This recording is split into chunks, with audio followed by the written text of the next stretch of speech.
E aí, pessoal, tudo bem? Como já ciente, né, que a nossa aula teve um errozinho técnico e foi suspendida, eu tive a ideia de gravar a aula para vocês e repassar todo o material explicando todo o slide para vocês, entendeu? Então, como já dito, a nossa disciplina que vamos iniciar nossos estudos é Educação em Diversidade, né? Nós vamos abordar nessa disciplina dividido em três unidades. A unidade 1, que é a nossa aula de hoje, vai ser Diversidade e Cidadania. A segunda aula, que é a unidade 2, Estados, Políticas Públicas, Gestão Democrática e Diversidade na Educação.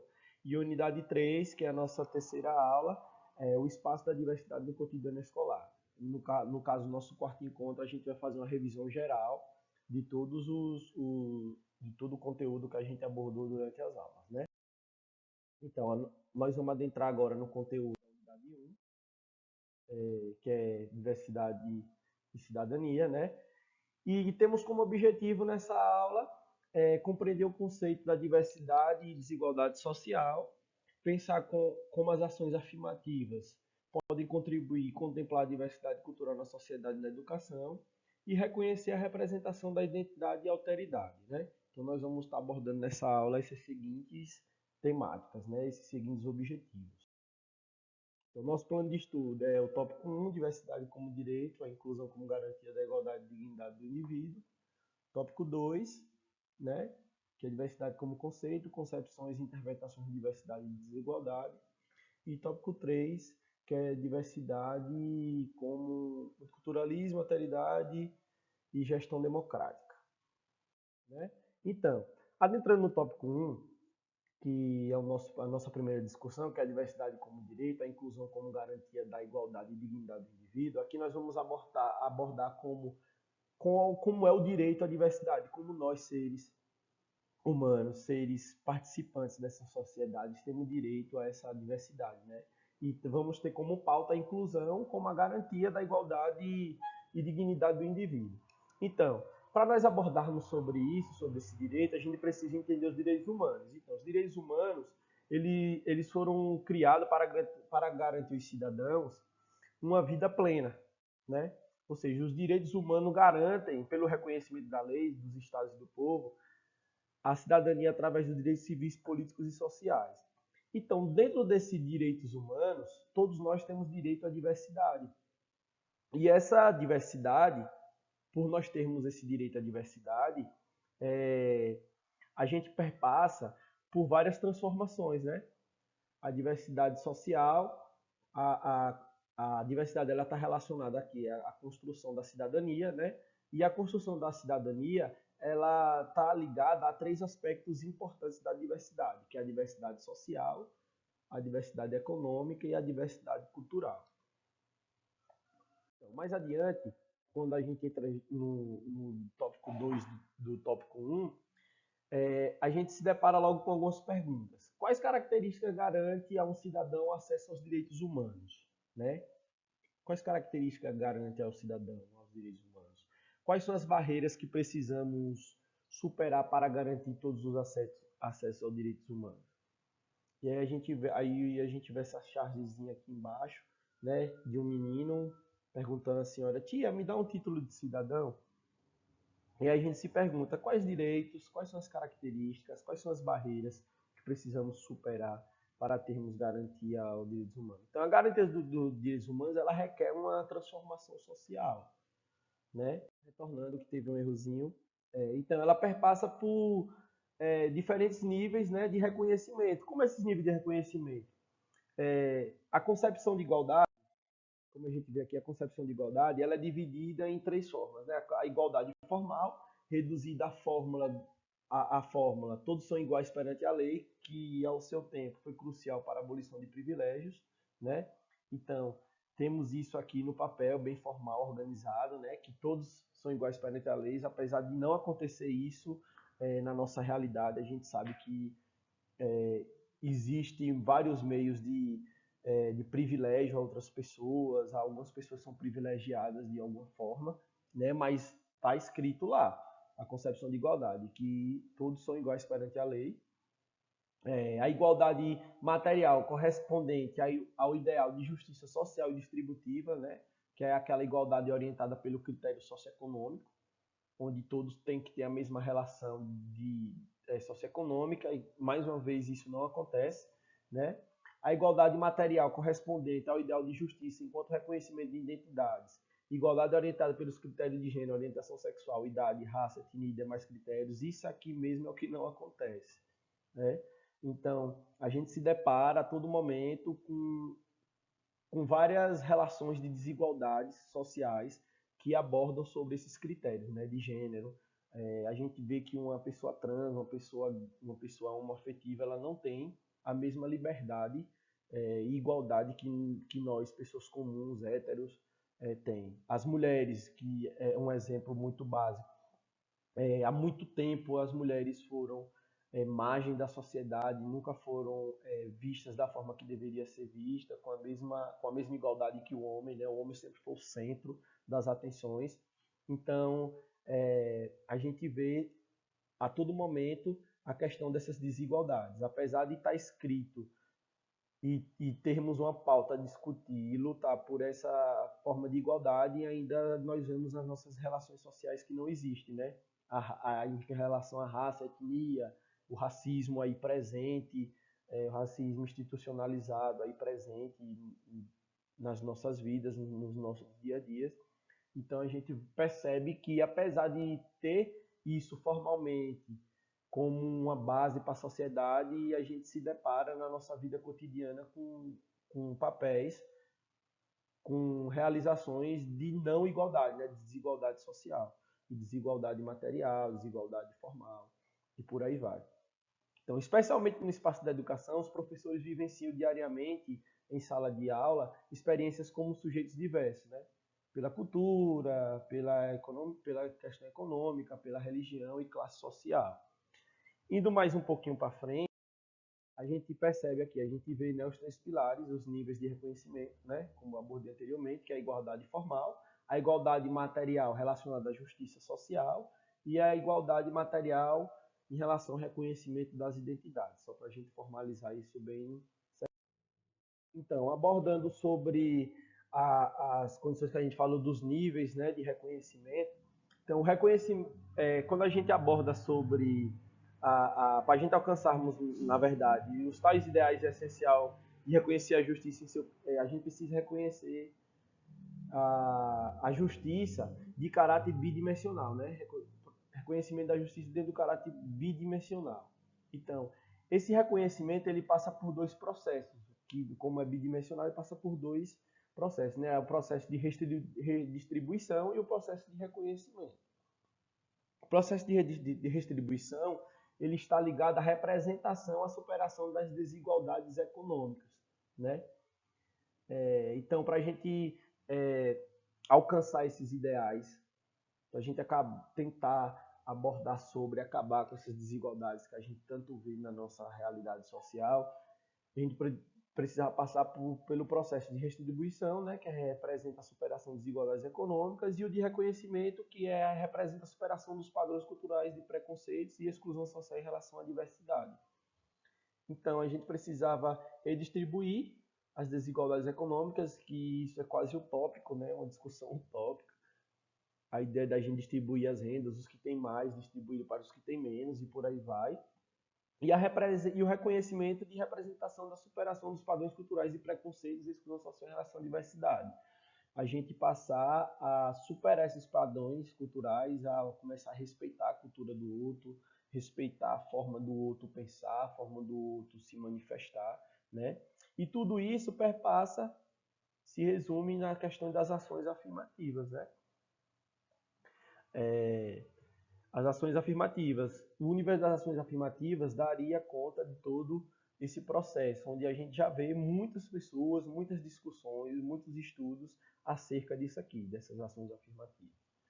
Então, passando à frente, a gente vê como materiais formais de direitos humanos, né, a Declaração Universal dos Direitos Humanos, de 1948. Nela, é um dos documentos que aborda sobre a diversidade e a cidadania, né? né, ela aborda lá já o direito à educação.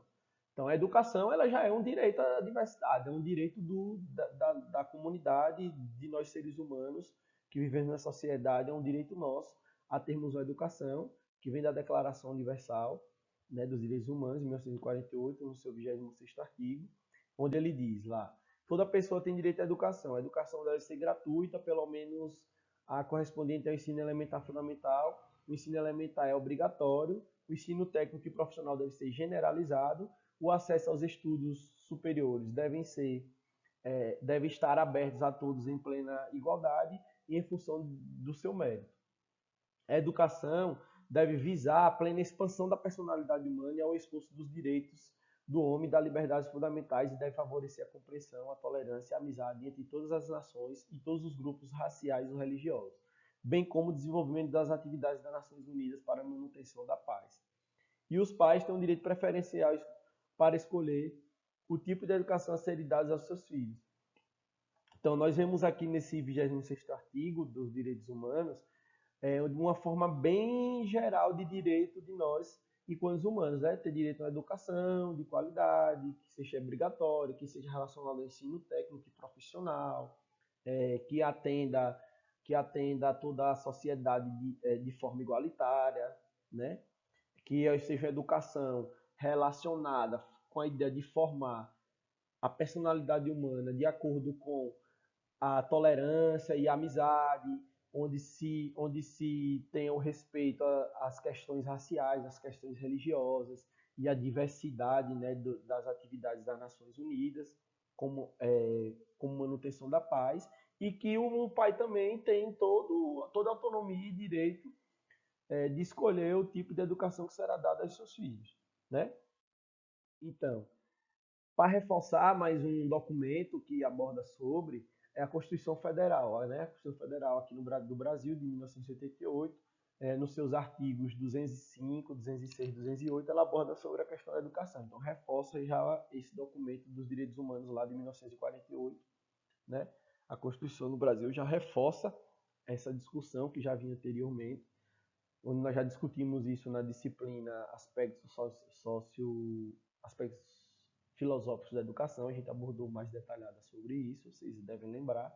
Né? Artigo 205, a educação é direito de todos e dever do Estado. Todos têm direito a ter acesso à educação e é dever do Estado promover isso. O artigo 206, o ensino será ministrado com base em específicos, igualdade de condições para o acesso e permanência na escola, né?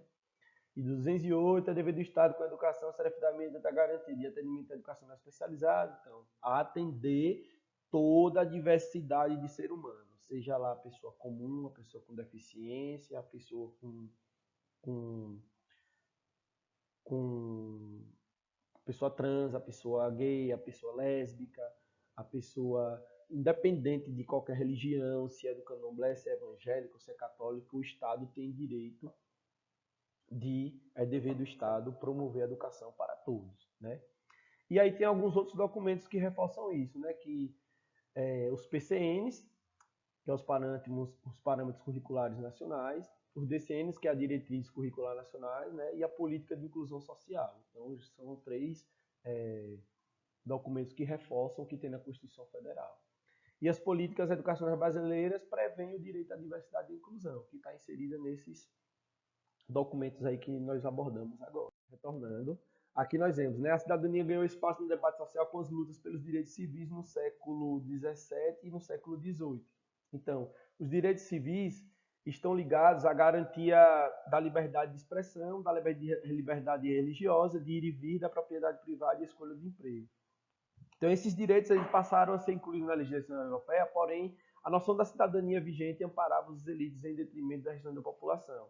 Aqui mais à frente a gente vê algumas fotos que representam algumas pessoas que lutaram por esses direitos, né? A gente vê aí Martin Luther King, que é uma liderança conhecida mundialmente, né, pelas lutas dos direitos civis nos Estados Unidos. Lutou muito também contra o racismo, né? A gente vê aqui o movimento Direta Jazz, onde no Brasil houve esse movimento para todo mundo ter direito do voto, né? que representa a luta pelas eleições diretas no Brasil. E aqui nós vemos também o movimento Remoção, Mega Eventos e Militarização. Esse é um dos maiores movimentos mais recentes. Na Copa do Mundo, nas Olimpíadas, a gente via ali tudo bonitinho, tudo organizado pela televisão, só mostra o lado bonito da coisa, mas muitas pessoas foram despejadas de suas casas, foram forçadas a sair de suas casas para eles maquiarem aquele espaço para os estrangeiros, atletas que vinham para o Brasil ver, participar dos jogos, né? Então muita gente sofreu nesse processo, muita gente foi jogado, foi removido de sua vida, de sua história ali criada para dar espaço aos megas eventos, né? Que vieram se realizar no Brasil. O Brasil sem estrutura nenhuma para realizar esses eventos e a gente sofre até hoje com o processo disso, né? E onde houve muita corrupção, tal, mas muita gente sofreu aqui com relação a isso. A gente começa a perceber várias barreiras, né, para essas pessoas. Então vamos retornando. Eu estou me batendo aqui para desenrolar esse negócio. É uma nova ferramenta e eu ainda não peguei as manhas, mas vamos lá. Já vamos adentrando aqui o tópico 2, né, diversidade como conceito. Concepções e interpretações de diversidade e desigualdade. Então, para a gente abordar sobre isso, a gente precisa primeiro o quê? Entender o que é diversidade, né? A diversidade, ela é o conjunto dessas diversas coisas aqui, ó, que tá na foto aí, né? Esse macete que eu fiz aí para a gente tentar entender melhor. A diversidade, está relacionada à diversidade cultural, diversidade de gênero, diversidade religiosa, que é a religião, diversidade étnica, diversidade da deficiência, né, e questões econômicas. Então, o termo diversidade ganha espaço em diferentes abordagens de contextos sociais, né?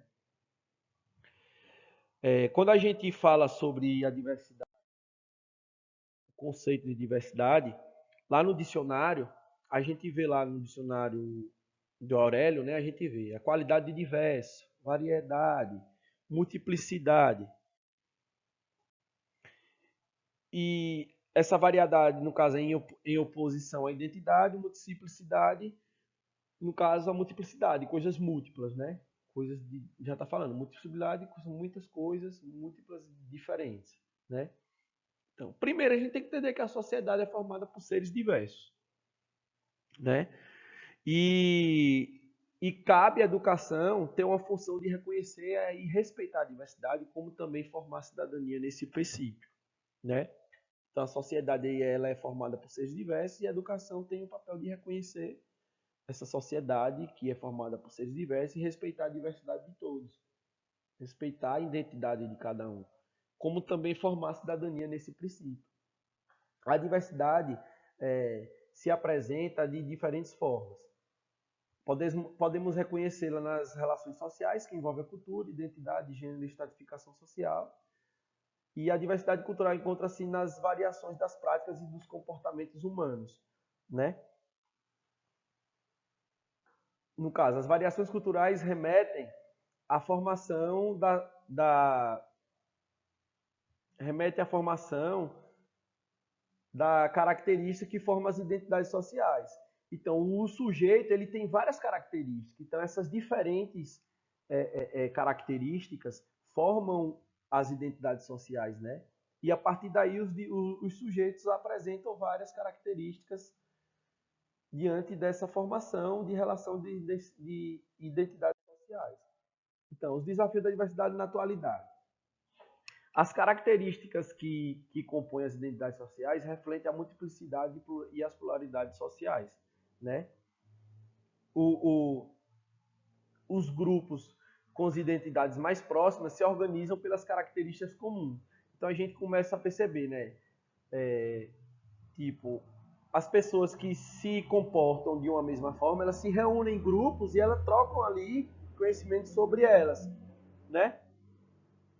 Você vê como podemos dar exemplo. Pessoas que é do mesmo grupo religioso, elas se organizam e elas trocam, porque elas têm características comuns. Elas, elas comungam da mesma cultura, né? Da mesma forma de se comportar, da mesma forma de se manifestar, né?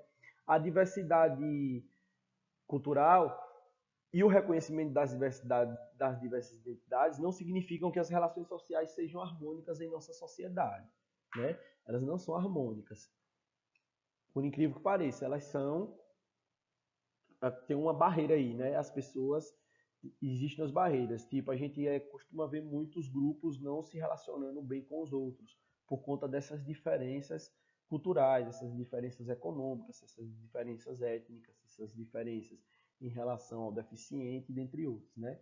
E aqui a gente chama atenção às desigualdades raciais, né? As desigualdades raciais fazem parte da formação histórica da sociedade brasileira.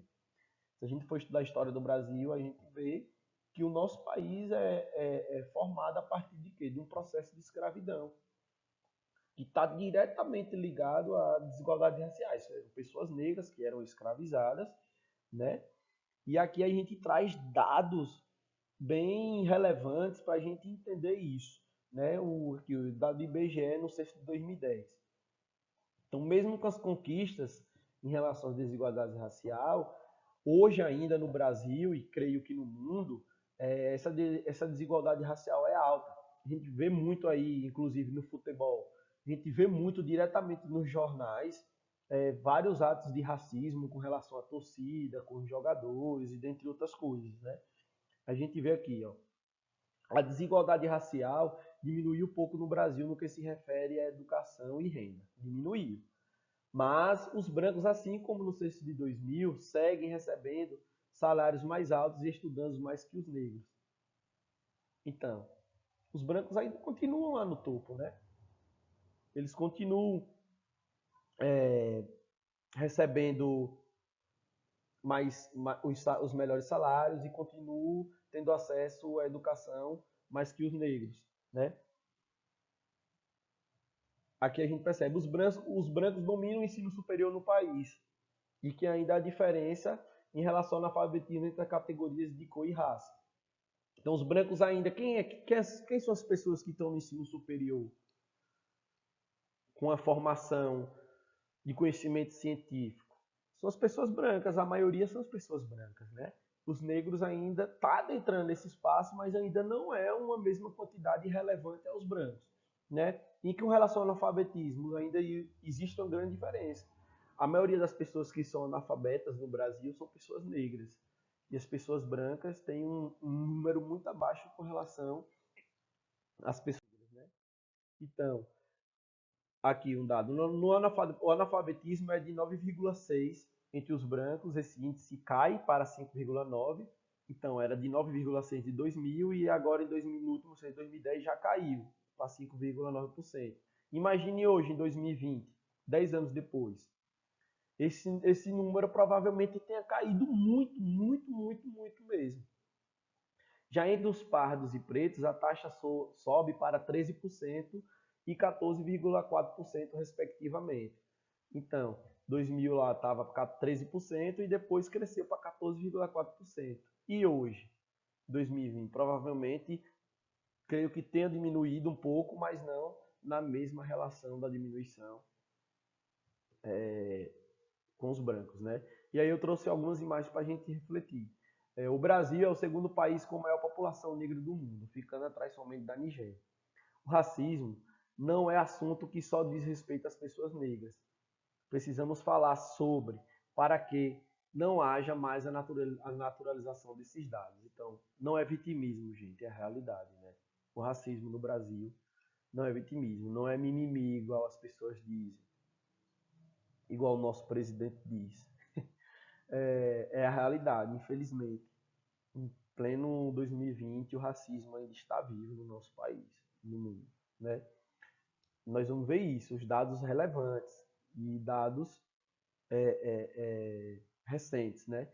Hoje a ONU possui uma campanha de combate à morte da juventude negra no Brasil. No Brasil, 7 em cada 10 assassinadas são negras. Então, segundo a pesquisa realizada pelo CEPIR, e pelo Senado Federal, 56% da população brasileira concorda com a afirmação de que a morte violenta de um jovem negro choca menos a sociedade do que a morte de um jovem branco. Olha que coisa ridícula. Isso é estudo, isso é pesquisa. Então, um negro morrer é a mesma coisa que nada, a população não se choca por isso. Mas se morrer um branquinho ali, filho de um papai, filho de pessoas que tenham um poder econômico maior, choca mais a população, né? A gente vê a diferença de morre um artista, choca o mundo todo, choca o mundo inteiro, as mídias falando, tal, tal, tal. Mas a todo momento morre negro, morrem mulheres negras. O, o, o, tem um dado muito recente também com relação à morte, né, geriátrica das mulheres negras durante o parto, que a galera não se importa nos hospitais e tal. Então, morre um branco, todo mundo se incomoda, mas morre o preto não, é coisa normal, é simples, né? Aqui, ó. Mas cadê a representatividade? Em 2015, apenas 1% das mulheres em comerciais eram negras. Gente, de 100%, 1% eram mulheres negras que participavam dos comerciais na televisão, né? Que mundo é esse? Em 2016, 13%. Em 2017, 21%. Entre os homens, 87% dos protagonistas são brancos. Então a gente tá. Nós, negros, que me considero negro, sou negro, a cor da pele é negra e me considero quanto negro, estamos muito. É, é, é, a gente não tem essa representatividade, né? A gente sofre ainda com racismo institucionalizado aí no Brasil.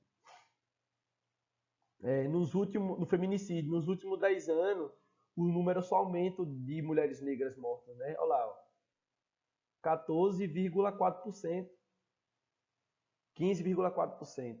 Então, o feminicídio aumentou entre o quê? Entre as mulheres negras. Quais são as mulheres que morrem hoje pelo feminicídio? A maioria são mulheres negras, né? Então, por que as cotas incomodam tanto? Apenas 12,8% dos estudantes de ensino superior são negros. Olha para isso, de 100%, 12,8% apenas são negros. Enquanto nos presídios, negros representam 64% da população carcerária. Então, estudando tem 12,8%. E 64% está onde? Na população carcerária. Está preso. Entendeu? Será se esse número aqui, o racismo não tem uma contribuição? Né? Então, para refletir, sabe-se que 54% da população brasileira é negra. Quantos negros tem no seu rolê de amigos? Então, vamos parar para pensar aí. Quando você sai com uma roda de amigos, quantos negros participam dessa roda? No seu trabalho, onde você trabalha, quantas pessoas são negras? Quando você estiver trabalhando, olha assim para o lado e para o outro e vê quem são os negros que trabalham no mesmo local de trabalho. E se trabalha algum negro, vê qual o cargo que ele trabalha. Se ele é o chefe, se ele é seu chefe, ou se ele é o faxineiro, entendeu? Ou se ele é diarista, ou se ele. Vê só o grau do cargo dele. Né? Na sua sala de aula, quantas pessoas são negras? Na sua série favorita, na série que você assiste lá na Netflix ou outro meio de produção de séries, nessa série que você assiste, nessa série favorita, quantas pessoas são negras? Se tiver negro, qual o papel que ele faz? Né? Então, para a gente ir adiante, agora a diversidade de gênero. Né? A diversidade de gênero, isso aqui, a noção de gênero, é socialmente construída e são atribuídos papéis e identidades diferentes para os homens e mulheres na sociedade. Cara, isso aqui é um negócio que a gente vem abordando muito, né? A diversidade de gênero também se tornou um foco nos estudos das ciências humanas. Esse debate sobre a diversidade de gênero, essa temática ela está também nos currículos escolares e vem ganhando espaço e gerando polêmica em todo o Brasil. A gente vê aí que, vou dar um exemplo básico, que a gente passou por isso. No processo de eleição para presidente, a gente via várias fake news relacionadas a cartilha, como é? A cartilha gay, que eles falavam, né? Porque, dizendo que na escola estava ensinando os meninos a virarem gay, as meninas a virarem lésbicas, a ser trans, isso e aquilo. Gente, não é isso, né? É um conhecimento que precisa ser discutido. A gente precisa entender as pessoas, os nossos alunos, a gente precisa entender, a gente precisa passar esse conhecimento para eles, porque eles precisam entender que existem essas pessoas e que essas pessoas são pessoas comuns, que não são diferentes da gente, né? São pessoas igual a outra, mas que têm uma vontade diferente da sua, que tem uma forma de se comportar diferente da sua. E não é porque ela se comporta de uma forma diferente, porque ela se veste de uma forma diferente, porque ela pensa dessa forma, que ela é diferente de você, ou que ela tem uma diferença enorme de você e que você é superior a ela. Não, elas precisam ser respeitadas igual a qualquer outra pessoa, entendeu? Então, a divisão entre homens e mulheres ainda permanece como característica marcante nos debates sobre diversidade. O homem sempre teve no centro das atenções. O homem sempre teve direito ao seu emprego e ganhar os maiores salários, e as mulheres não. As mulheres, no mundo machista, como o sistema foi e ainda é, as mulheres eram é, pessoas para ser dona de casa, cuidar do filho, ser mãe e por aí vai, né? Hoje a gente consegue, a gente veio discutindo isso através do feminismo, e o feminismo foi quebrando muitas barreiras. Tem muito a se quebrar. Hoje a gente já vê mulheres professoras, advogadas, mulheres juízes em espaços que eram é, é, preenchidos por homens, né? Hoje nós vemos mulheres motoristas, hoje nós vemos mulheres pedreiras e por aí vai. A ideia do trabalho, né? O trabalho do homem e o trabalho da mulher. Não, todo mundo tem direito a trabalhar do que quiser, entendeu?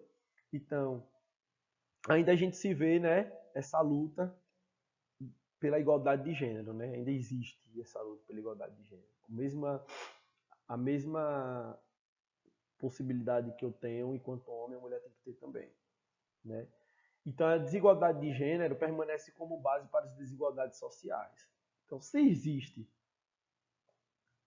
desigualdade de gênero, existe uma base para desigualdades sociais, né? A intolerância em relação à homossexualidade construída socialmente desde o passado. Isso isso a gente vê muito recente também, né? A homossexualidade é construída socialmente desde o passado, né? A questão de que a heterossexualidade é padrão de envolvimento emocional para uma das sociedades e configura, nesses casos, o fundamento de casamento e da família. E, por outro lado, a homossexualidade faz parte das relações afetivas em todas as culturas. Então, a luta maior, parte dos ativistas, é pelo reconhecimento da normalidade, o direito de serem reconhecidos como pessoas normais. Então, o homossexual, que a gente chama de homoafetivo, hoje, mais recente, a nomenclatura, eles lutam, velho, pelo reconhecimento de serem pessoas normais, comuns.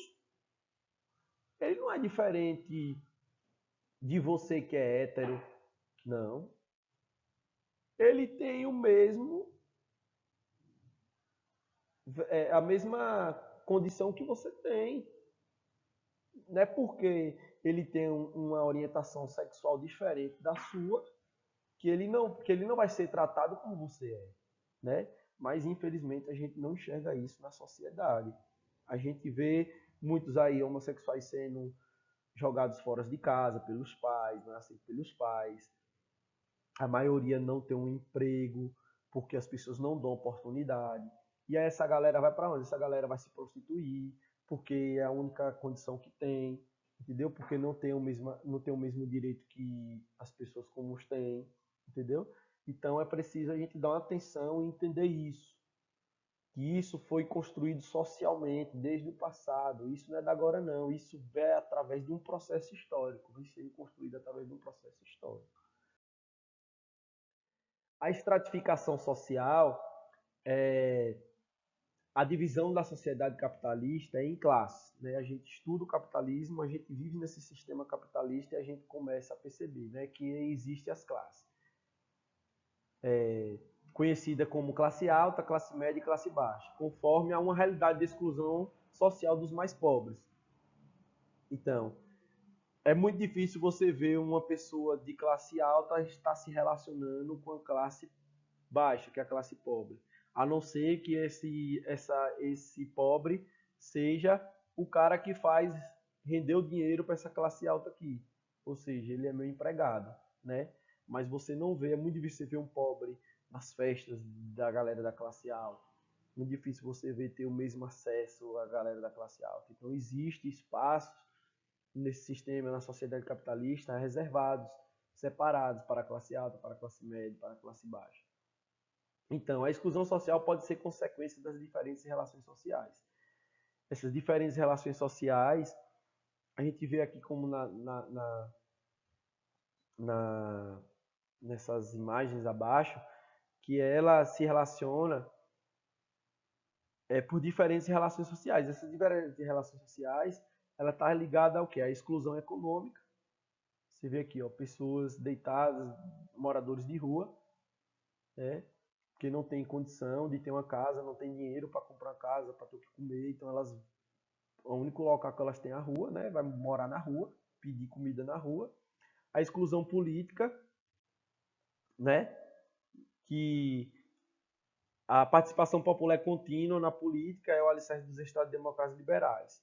Os cidadãos são estimulados a manterem uma atitude consciente contra questões políticas, a levantarem sua voz em apoio ou em protesto. Mas a gente não vê isso.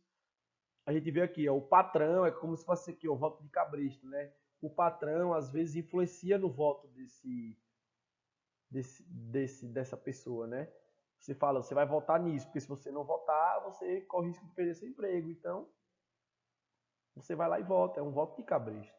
E a exclusão social que a gente vê aqui nessa foto bem recente, né? Aqui, ó, o morro aqui, as pessoas morando em casas de uma certa vulnerabilidade, enquanto as outras estão lá a estrutura, a arquitetura, totalmente diferente, né? Em apartamentos mais sofisticados, né? Com melhor segurança e por aí vai. E aí a gente adentra no tópico 3, né? O tópico 3 relatando sobre a diversidade como prática, multiculturalismo, alteridade e gestão democrática. A alteridade e o reconhecimento do outro. Então, o que é alteridade? Qual o conceito dessa palavra, alteridade, né? Enquanto reconhecimento do outro. Já está falando, alteridade é reconhecimento do outro.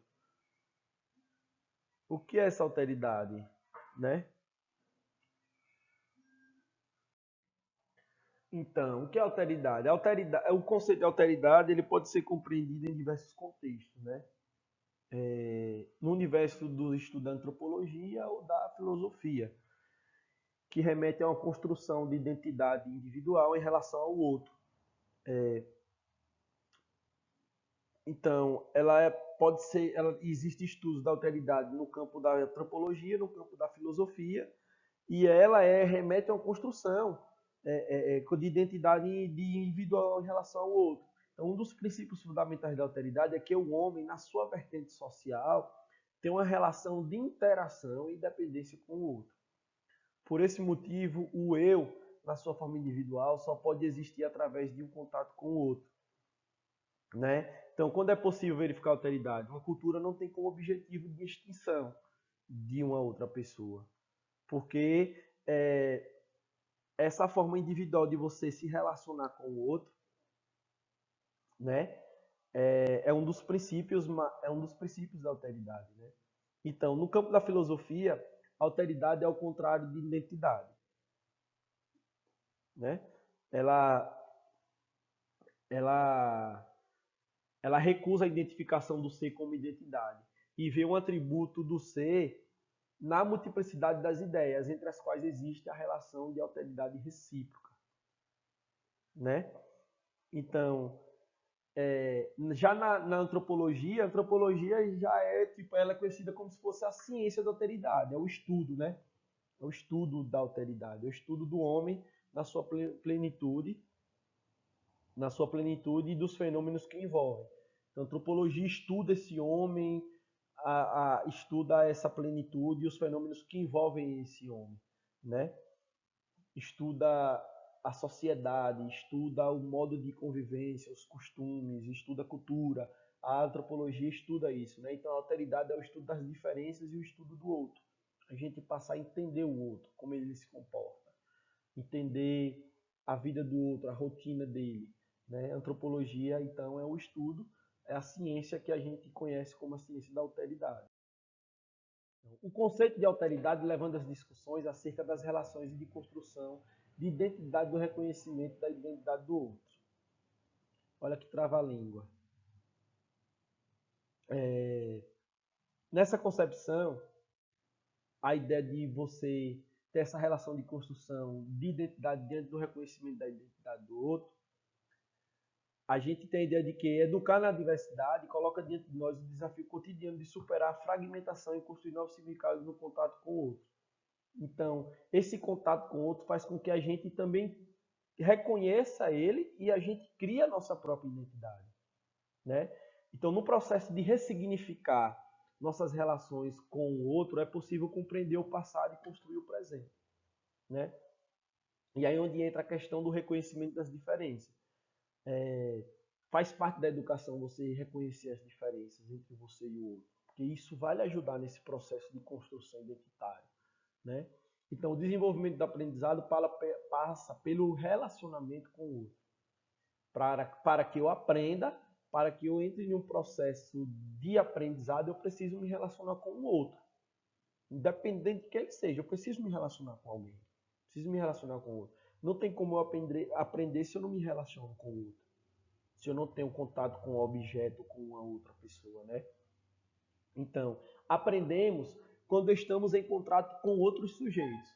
Aprendemos através de relações com sujeitos de características, contextos e culturas diferentes. Então, para eu aprender, eu preciso me relacionar com pessoas dentro de contextos diferentes do meu, ou que seja também igual, mas eu preciso me relacionar com sujeitos, né? Então, na alteridade, a minha perspectiva e a do outro são igualmente importantes e estão em relação continuamente.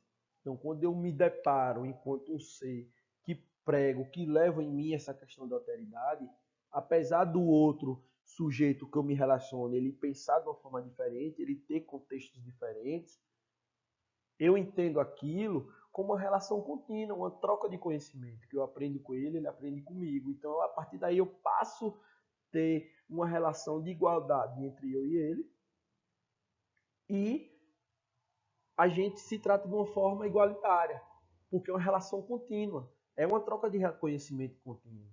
Então ele não vai, eu não vou me sentir o mais importante e ele o menos importante, e nem ele também vai me sentir menos importante do que ele, porque eu sei que eu preciso daquele conhecimento dele para que eu construa o meu conhecimento e vice-versa, entendeu? Então, a experiência com o outro se desenrola em espaços variados e nos leva a reconstruir nossa própria identidade ao nos colocarmos diante de identidades diferentes.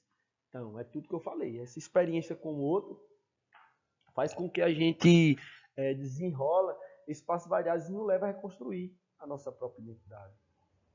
Então, a gente precisa ter essa experiência com o outro para a gente desenvolver a nossa identidade. A gente construir a nossa experiência também.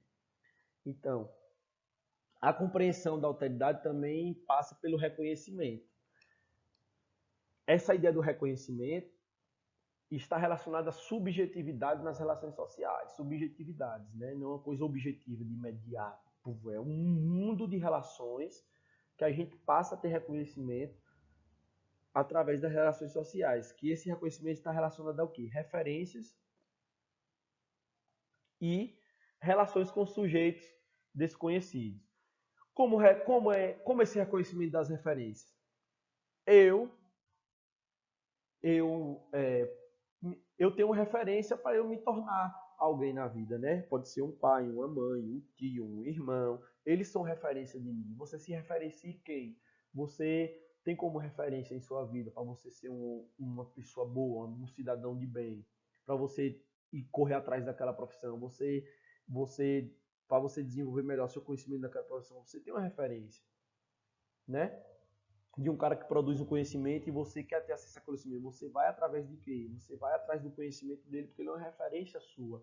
Você sabe que ele apresenta características que vai fazer com que você construa a sua, né? Então, pode ser a referência de um pai, de uma mãe, de um tio, de uma tia e por aí vai. E as relações também, e o reconhecimento das relações com sujeitos desconhecidos. Essa ideia do sujeito desconhecido pode ser, exemplo, você não conhece, uma pessoa passa a conhecer e você olha assim, poxa, o cara pode me ajudar a construir algo, né? Pode ser o quê? Um advogado, um engenheiro, um professor de educação física. Então, sujeitos desconhecidos que fazem com que você tenha reconhecimento sobre o trabalho dele, sobre a pessoa dele, e aí você vai ter essa compreensão da alteridade, né? De saber que ele é importante, apesar de ele ter um processo diferente do seu, ele é importante para a sua construção, né? E aí a gente adentra no multiculturalismo como desafio para a educação. Então, o multiculturalismo, o termo multiculturalismo, ele foi utilizado inicialmente por grupos dominados culturalmente e hoje é apropriado por grupos de características variadas. Então, o multiculturalismo é um termo que faz parte no universo teórico da educação, né? Aí tem uma citação ali que eu achei importante, porque ela abre assim o nosso olhar sobre, que ele diz assim: ao articular multiculturalismo e educação, objetiva-se atingir um público definido segundo critérios de equidade, né? Ansioso por políticas públicas que revertam desigualdades baseadas em diferenças de raça, gênero, preferências sexuais, geração, etc.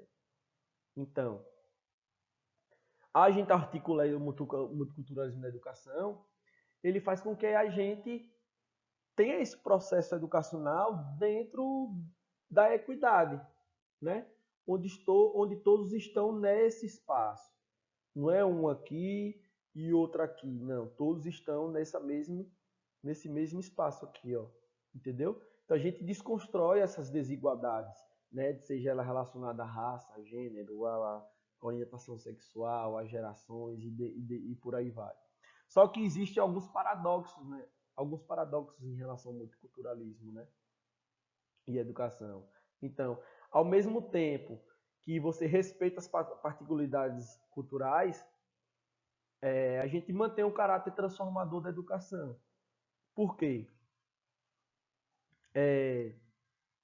Observamos correntes que partem do pressuposto da aceitação das diferenças culturais sem nenhuma análise crítica, pois todos seriam os igualmente válidas, né? A gente respeitar as particularidades culturais, todo mundo seriam tratados igualmente. Só que essas correntes têm uma expressão significativa na educação e, simultaneamente, formam uma contradição, que é esse paradoxo, né? Pois é na educação que observamos a ampliação do controle do Estado. Então, a gente tenta desconstruir isso, que é o respeito às particularidades culturais, mas existe um controle do Estado que vem com a ideia de que as normas para a nutrição ideal, para a saúde, para o relacionamento sexual, afetivo, familiar, social, existe proibições para a educação das crianças, parâmetros curriculares oficiais para o estabelecimento do currículo ideal, e ao mesmo tempo que se defende a admissão das diferenças das culturas na escola, pregam-se normas rígidas de comportamento, né? Consideradas politicamente corretas. Exemplo, a ideia de que o menino vai para a escola e ele tem que se vestir dessa forma, com calça, com tênis, todo tal, e a cultura dele vai de contra isso. Como é que vai existir esse multiculturalismo na educação se a forma que o Estado promove a educação é dentro de um comportamento encaixado, engessado, padronizado, entendeu? E o índio que vai estudar nessa escola, como é que ele vai estudar? Que ele se pinta, ele se veste talvez de uma forma diferente, que hoje a gente já vê se vestindo como pessoas comuns. Mas ainda existem culturas indígenas que se vestem de uma forma diferente, entendeu? E, e o menino que é da religião do candomblé, que ele se veste com aquela roupa diferente, ele vai poder adentrar na escola? Não. O Estado promove de uma forma diferente. O Estado tem um padrão enrijecido, né? Engessado, quer dizer, sobre. Então é um paradoxo. A gente se discute o multiculturalismo e respeita as particularidades culturais, mas ao mesmo tempo existe um comportamento, uma forma de promover essa educação que é fechada, é engessada, né? Então, para superar esse paradoxo, existe a questão a valorização das identidades plurais, né? Gênero, etnia e linguagem. Existe essa valorização das identidades plurais. Para o índio lá, e vai ter alguém específico para trabalhar a linguagem dele, dentro da etnia dele, discutir gênero. Outra ideia de superar o paradoxo é preparar professores para lidar com o multiculturalismo. Mas dentro dessa ideia de superar, já vai existir outro paradoxo maior. Né? Um novo paradoxo. Por um lado, é difundida a diversidade e multiplicidade da cultura. Por outro, é feito um processo de valorização e desvalorização de suas ações. O que vai corresponder à educação e à universalização. Então, a indiferença ante a diversidade cultural, que é apresentada como originalidade, como bizarrice, ela, ao ser proposta pelos meios de comunicação social, que constitui talvez no mais forte instrumento de homogeneização cultural, revela um paradoxo contemporâneo, né? Então, o multiculturalismo no Brasil, ele surge através de um debate,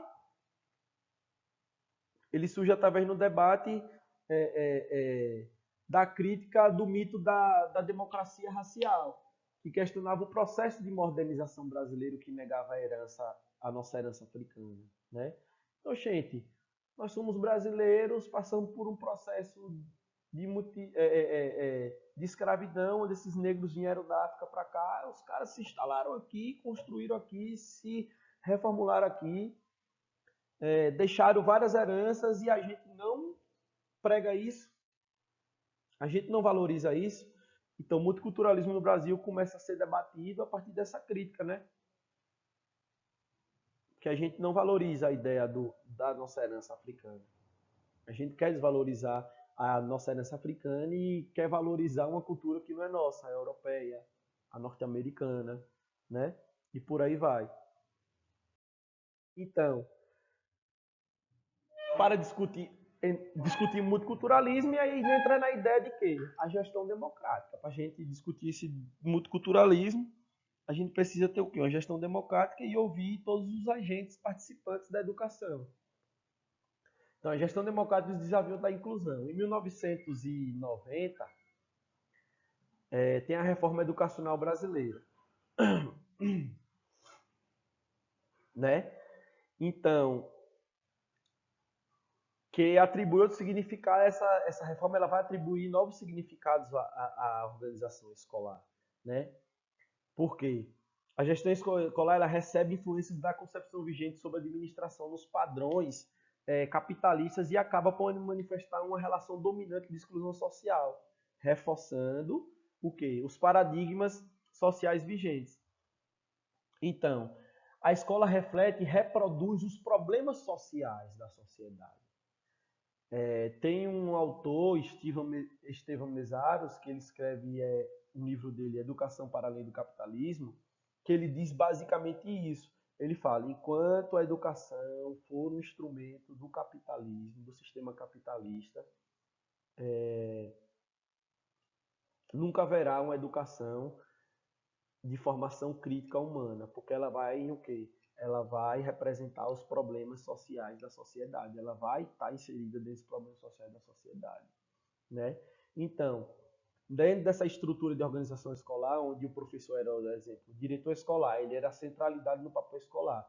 Ele tinha um papel de quê? Papel de educador, na administração pedagógica, ele era o centro disso, e ele também era o centro da administração da instituição, com orientações dos órgãos superiores, né? superior, secretário de Educação, secretário de Educação do município, do estado e por aí vai. Então, a partir dessa reforma, se tem a ideia da gestão democrática, que é o quê? Promover uma gestão escolar pautada pelos ideais da democracia, onde todos os agentes, onde todos os sujeitos participantes da educação têm direito de voz, têm direito de tomar decisões. Aí nós vemos uma chargezinha que resume basicamente o que a gente fala, né? Um dos princípios da empresa, o menino fala aqui, né? Acho que é um gato. Um dos princípios da empresa é que a tomada de decisão seja democrática. Aí ele pergunta, como isso funciona? Ora, qualquer decisão que deve ser, qualquer decisão que deve ser tomada deve ser feita em conjunto com outras pessoas da diretoria. Sendo assim, somente tomamos as decisões após essas reuniões. Ou seja, não posso decidir nada sozinho no meu dia a dia, pois sempre preciso convocar algum comitê para tomar as decisões. Aí o gato lá responde, entendi, posso ir ao banheiro agora? Aí o outro fala, vou convocar o comitê de toalete e lhe respondo em seguida. Então, a gente vê aqui que apesar dele ser o centro aqui, o presidente da empresa, o responsável, o diretor, ele não pode tomar uma decisão sozinho, né? É, é, ele precisa ouvir o coletivo, né? Discutir isso com o coletivo para que ele tome uma decisão conjunta. Então, a ideia de quê? Da participação coletiva. Todos participam no processo de tomar de decisão. As tomadas de decisão, todos os sujeitos são envolvidos. Aí, quando você torna isso, que no caso é uma característica de gestão democrática, onde tem uma participação coletiva e todos os sujeitos envolvidos tomam decisões, a gente começa o quê? A respeitar a diversidade, porque as pessoas que estão envolvidas nesse processo de tomar decisões, por ser um coletivo, várias pessoas ali, esse conjunto de pessoas pensam de uma forma diferente e cada uma vai expor a sua necessidade. Então é um processo da gente tentar respeitar a diversidade, né? E ao mesmo tempo a gente começa a promover o quê? Promover a inclusão dentro desse processo. Então, pessoal, a gente encerra aqui a nossa aula, né? A gente encerra aqui nossa aula. Vão desculpando os erros aí que teve um pouco, é porque é uma nova ferramenta, eu ainda estou me adaptando também, né? Não sou muito bom em tecnologia, mas estou fazendo todo esse esforço por vocês. Espero que dê para contribuir um pouco. Se tiver ficado um pouco confuso, falem comigo, que eu posso mandar outros materiais. Entrem na trilha de aprendizagem. Tenham acesso ao livro de vocês, aos vídeos que a trilha de aprendizagem é, é, é, que a trilha de aprendizagem lá fornece para vocês. E fiquem atentos também à questão das avaliações. Entrem no portal de vocês, aí vocês vão lá no lado esquerdo da tela do computador, do, da tela do computador, vocês de frente do computador, e vocês vão notas e avaliações, e vocês clicam lá na disciplina Educação e Diversidade, e vocês vão ver lá os dias das avaliações e até que dia vocês podem responder. Cada avaliação vocês vão ter 15 dias de prazo para vocês responderem, ok? Então, as nossas aulas tá rolando. De alguma forma tá rolando. Então, vamos adiantar o mais rápido possível, né? Para que a gente, quando retornar às aulas presenciais, vocês já terem cursado essas disciplinas e aí vocês não precisam cursar mais. A disciplina está acontecendo, o estudo de vocês estão acontecendo, ok? Vou me desculpando aí, qualquer erro, qualquer errozinho de gravação tal, mas é porque eu ainda estou me adaptando à ferramenta, né? No caso vai vir outra ferramenta para vocês, mas eu estou me adaptando a essa aqui, que é uma gravação que faz um PowerPoint. E aí teve alguns slides que eu passei, tive que retornar e tal, para retomar a discussão, e às vezes eu acho que eu me perdi um pouquinho também. Mas a ideia é essa, a gente está aqui para aprender, né? é o esforço que eu estou fazendo para que a gente não deixe nossas aulas paralisadas. Beleza? Não posso dar um abraço em vocês, mas posso mandar um beijo de longe. Um beijão. Valeu, tamo junto.